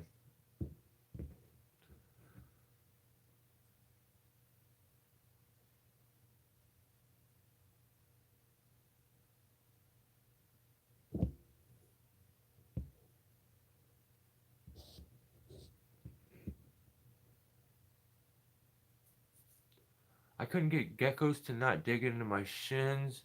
Not for me. Yeah, yeah. I mean, my spike is like I have some really bad knees, and one of my spikes is actually bent, and the pad has finally got this one spot where it's wearing onto my shin. That's where I started to wrap my legs. It is so much better though when I have those wraps on. It like I feel like everything. It's almost like when you have a brand new boot. If you have like think of this, the shorter or taller your boot is going to make a big difference on spikes. So if you wear a knee-high boot and you attach a spike to that, everything here becomes one because your spike's attached to the boot, not from the boot to your leg. So the taller the boot, the better. I like a really good heel because it holds the spike in there better. And you know, the shorter the boot, there's a bunch of gapping going on there, where it doesn't fit as snug. Everything's not. There's a bunch of negative space, and when you got negative space, that's just room for movement. To my kneecaps, it probably won't go up that far. I would say I would try to move it so when you take that strap and go over there, it goes over the top of your calf. like on the back of your calf, right below the fold in your knee, because then your calf swells out. What happens is that strap will hold it up there, and your calf swelling out there, it will keep that strap from coming down. That's where I would put, put me a couple little wraps or something on there, and that'll help a lot. But that would be my suggestion, ton. Especially if you're a single strap guy, you get that thing up as high as you can, and it'll feel a bit better. I've never upped the price either.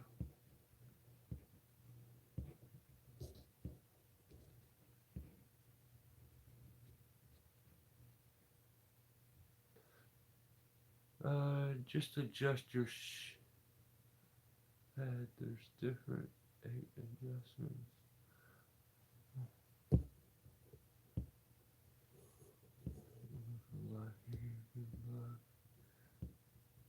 have 14-inch boots, and my pads are above.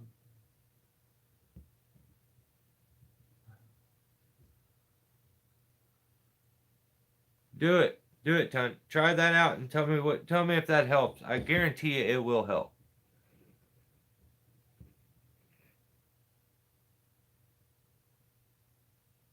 Yeah. Yeah, you could. You could get some foam. Yeah. So just any kind of cushioning. Get yourself some extra cushioning, and that's gonna help a lot, I guarantee you. Glad to help, Ton. Don't work, I just collect Wilbur. That's awesome. Me too. I wish. I use tennis shoes. Don't use tennis shoes. That's where you're not. That's where with a tennis shoe you're not getting the advantages that a boot gives you. Spikes are gonna hurt so bad. Here's a boot. This is a recommended boot. It's Carolina. It was very affordable. Like maybe $100 is what I paid for them. So right here, you see the heel. What happens is that spike sits there. It can't move back and forth. It becomes sturdy. It's locked in. There's a reason for that heel. Also, here is a steel shank across right here on the boot. That keeps it from hurting the arch in your foot. Tennis shoes don't have that. You need that in a climbing boot that has a steel shank here to keep your foot from being like almost broken over the arch there. So a good heel and a steel shank. Also, you have big leather back here. I don't have the other boots. I have a set of boots that I wear now that has this big rubber area right here that's got these lines, and that's right where your strap goes, is across the back. If you notice on this boot, it was normally it would have been way out here originally, but because of the strap going across the back, it's really sunk the boot in there, and it's all dented in. You can really see as I turn it a little bit how much that's smashed in, but yeah, that's from the strap going across right there at all times. Um, and yeah, that's for the most part the main advantages you're gonna get with a boot. But like I said, the taller the boot, the more everything's gonna feel like it's one. So definitely get you a pair of boots, Ton. Get a set of boots that's got a heel in them, and maybe get you a set of boots that's not only got a heel but got a steel shank across the foot too. It's really gonna help you long term, because and you don't want messed up feet. You got messed up feet, it's gonna be hard to ever put on spikes. So my foot's actually broke, my right foot. On the top, I have like this Anne Frank break or something like that. It's something that ballerina dancers get because they're up on their toes. I got it skateboarding. My foot's been like that for about a year now, and it's just got this huge like bone knot on the top of it now. It's just miserable, but I still manage. I love red rings. Yeah, yeah, I like Carolina Red Wings. What am I rocking? There's good West Coast. There's what am I wearing right now? I think I'm wearing something different right now. What is it? I can't even remember.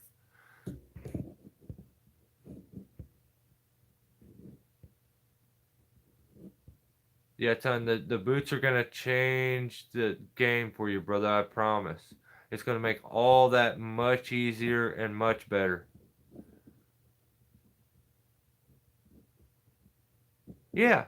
Yeah, there's no reason for your first time to be like, and I tell people this with rigging techniques. If you want to learn how to do negative rigging, or you want to learn how to do span rigging, or you want to learn how to do anything, do it before it becomes life and death.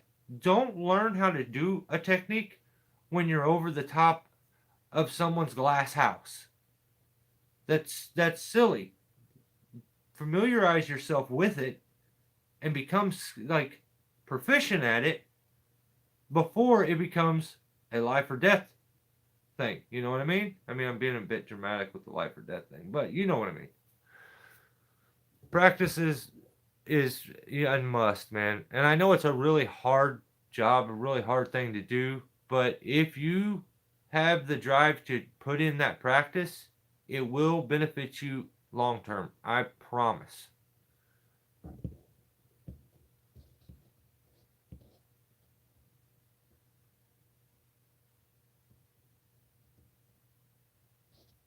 I prefer a steel shank. Yeah, that's just I think I had a boot one time that was didn't have the steel shank and it did break where the heel was at. Like it ended up busting right there, and it just I could feel my foot when I put the spikes on. It would arch like my boot was just folding too much over it. It become a bit painful. You start to feel it when you spike in, and you're like a little shock would go into my heel each time, and yeah, it was hi from Corsica. Well, hello. How are you?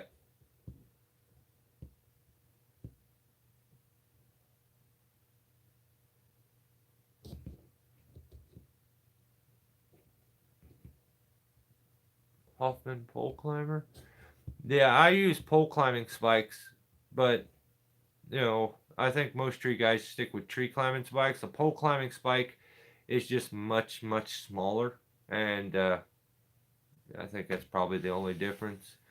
So I prefer it, but you do end up gapping out a lot. Um, well, you end up gapping out more than you would with regular tree spikes.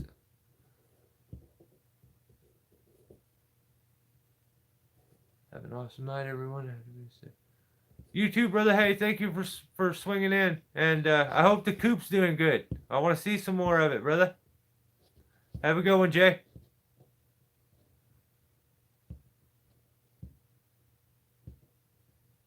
Have a narrow toe box.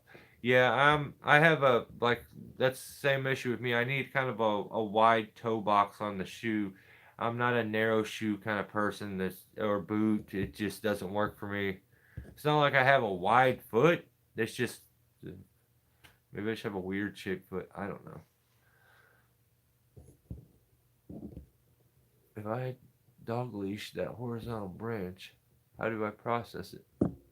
You just stay tied in and hold a piece, and cut it and throw it. Um, or I mean that's kind of a preference thing. Usually, if I'm dog leashing, I will dog leash a branch down in front of me or next to me, and then I will cut pieces and throw them off of it as it hangs. Um, or I do a branch and I just know that I can hold that branch, and I could have probably held the branch and cut it and tried to hold it, but that's just your arm around a bunch of saws and the chance of it slipping.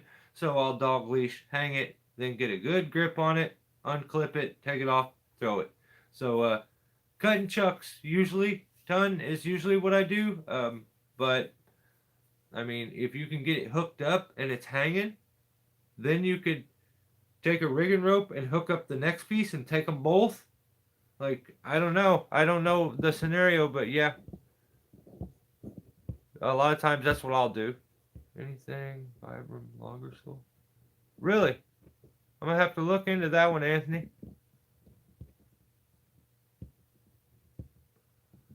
Practice. On the way to job, yeah, that's sick. This tree, we know what to do most. I'm telling you, I like my personal confidence has like skyrocketed with what I just did the other day. It pushed every limit like I had going for me, and to the point that like I was like, wow, like dude, you kind of handled that.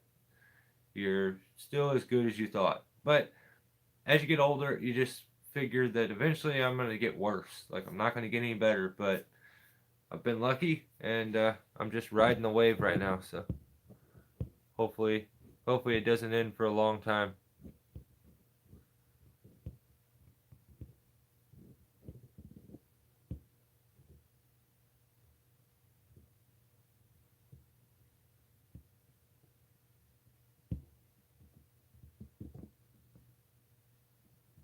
Watch a few YouTube videos and you're good. Hey, that's hey, get her done then. Oh shit. Oh man. A ton about trees. Everything had to be rigged. Nothing could be dropped. Yeah, it's unreal. I think there are those trees out there that when you leave that thing, man, you're just like, oh, I just I this is like like you just walked into the store and bought a new tool set and you walked out with it and you're like, the shit that I'm gonna fix and put back together with these tools is just unreal. Or, you know, you get that tool that you need to do a job, but the job hasn't been done because you need these tools, or you passed on a tree because it looked a little gnarly because it had this one thing or this thing, and then you go do a job where you've got stuck doing that, and you're like, oh, I could do that other one. Like, that's the way it goes, man. That is the way it goes. You learn if you're not learning every day, you're being ignorant and purposely trying not to learn because every day should be a little bit of data collected. At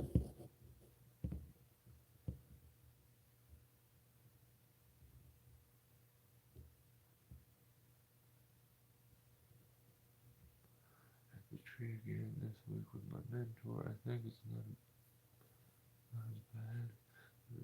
Whatever. Right on, Ton.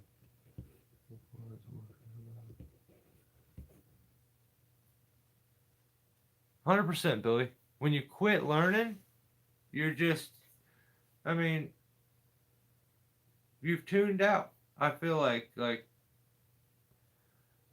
don't know. The day that I've always said the day I go there and I get up into a tree and I have no fear and I I probably get down and I'm like I should just get down. Like this isn't worth it. I'm out of my head today. I'm an idiot because I'm not. I have no fear. There's no concern. Like there should always be a little bit because anything could happen. Things can go bad. There are great climbers out there that do some silly shit. Like Jacob, guilty of treason. He's often on just a lanyard, not tied in, just a lanyard. I hope to God nothing ever happens to him to where he has to get down quick, but it's just silly.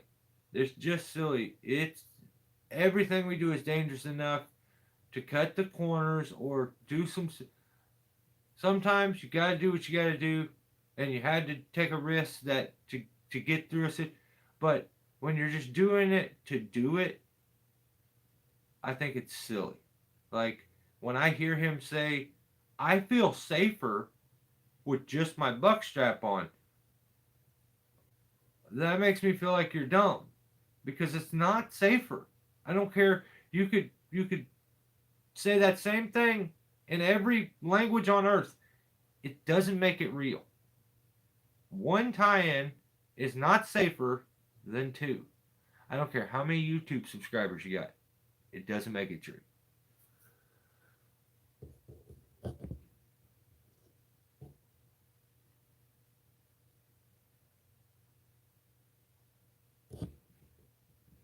There's so many good hitches out there to check out.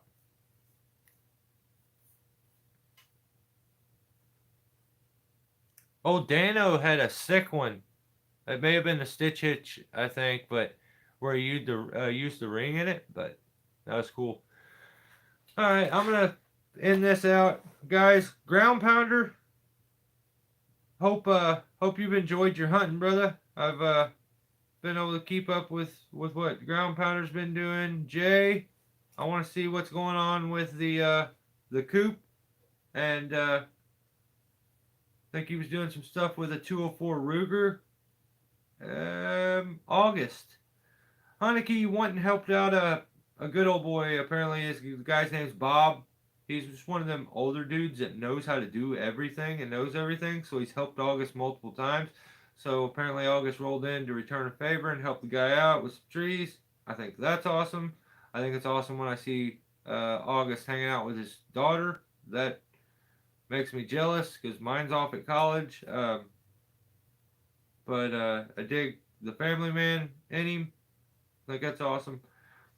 Peter has been building some saws. So check out Peter's channel. That's Peter Shea. Shea is SHEA. And yeah, Guilty of Treason put out a video too. All in all, I like watching Randy work. And Randy's the one that climbed. I think they did something like testing out a battery powered saw, how long it works, how many cuts you can make on a battery. That part of it, I kind of tuned out. I don't really care. I'm not really too into the battery thing, but I kind of find it annoying, if I'm being honest. The sound of it drives me nuts. But yeah, that's what he did. And I think, oh man, I didn't. You know what? I'm gonna leave those notes. I may do another live feed here in a day or so. So if you, I'll give a little heads up. We didn't even talk about the Turtle Man. So I'm gonna end this live feed being, holy shit, we have 30 thumbs. Damn, that may be the most I think I've gotten on a live feed. Guys, that's it for me. I'm not gonna even. I was nice the whole time. There's no reason for me to be mean now. We're gonna end this being nice. But I have a bunch to say. And he's done some more weird stuff. So, some tickets need to be wrote. The law needs to be laid down. And maybe some time needs served. But we'll figure that one out on the next one. Guys, enjoy the rest of your weekend. And have a safe week working. I'll see you soon. We'll do this again here in the next day or so. Maybe tomorrow. Stay safe. See ya.